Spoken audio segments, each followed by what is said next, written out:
আমরা এই সমাবেশ থেকে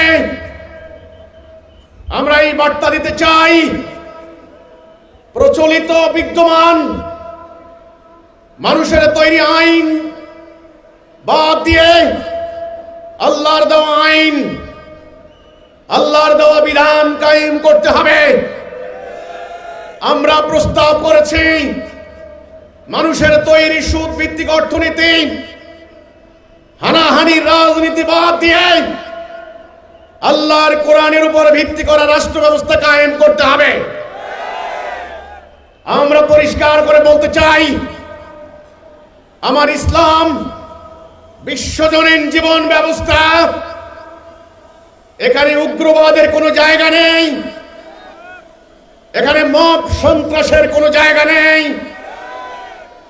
এখানে সাম্প্রদায়িকতার কোনো জায়গা নেই, এখানে ধর্ম ব্যবসার কোনো জায়গা নেই,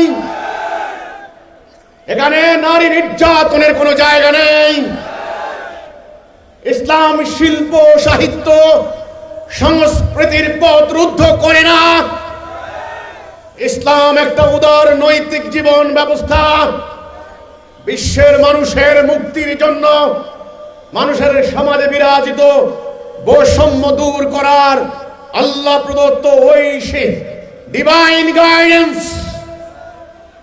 এই ব্যবস্থা যারা মানবে তারা দুনিয়াতে শান্তি পাবে এবং পরকালে জান্নাত যাবে।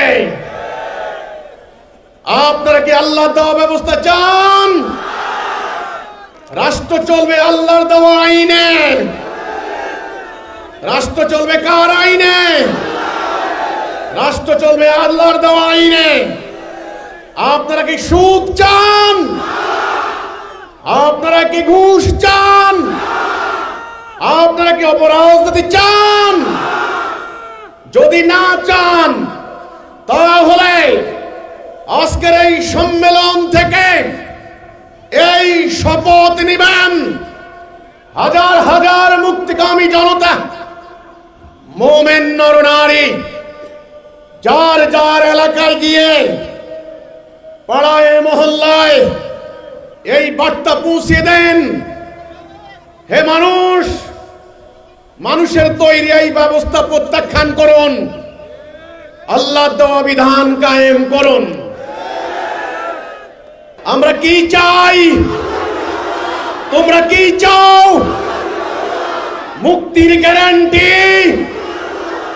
শান্তির গ্যারান্টি, মুক্তির গ্যারান্টি। আমরা আল্লাহর বিধান চাই। আমরা রাষ্ট্রের অথরিটি কর্তৃপক্ষ যারা রয়েছেন, আমি তাদের দৃষ্টি আকর্ষণ করে বলতে চাই, হাজার হাজার জনতা আমাদের পছন্দ করার অধিকার রয়েছে, নাই?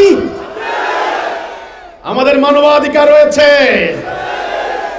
কোনটা গ্রহণ করব, কোনটা বর্জন করব? আমাদেরকে মানবাধিকার নাই? এটা আমাদের শাসনতান্ত্রিক অধিকার। আমরা বর্তমান ভুল এই ব্যবস্থায় আমরা আর থাকতে চাই না। আমাদেরকে আল্লাহর হুকুম মানার সুযোগ করে দিন।